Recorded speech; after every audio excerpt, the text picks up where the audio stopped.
In Lamentations chapter 3, verse 24, the scripture says, I say to myself, the Lord is my inheritance, therefore I will hope in him.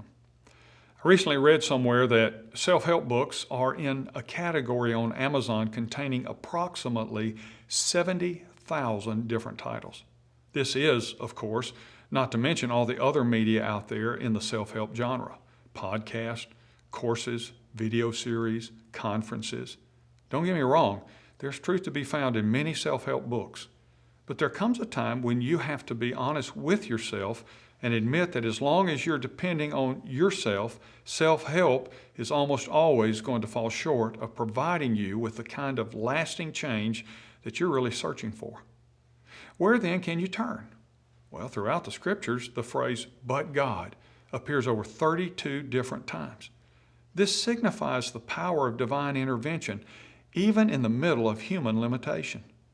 This truth isn't limited to some select few. No, in fact, it's available for your life today. But God moments can transform any situation. Jeremiah reminds us that even in moments of waiting, and especially when things don't necessarily make sense, we can find these but God moments by looking up to him in hope. The psalmist writes in Psalm 121, verses 1 through 3, I look up to the mountains.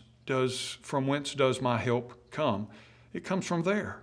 My help comes from the Lord, who made heaven and earth. He will not let you stumble. The one who watches over you will not slumber. So today, if you find yourself weary from waiting, wondering if God will ever intervene, look up to him in hope and recognize that your hope is not in you, and your hope is not in vain. Your hope is in him and him alone. I'm Ray Jones, and that's another heart truth for your day.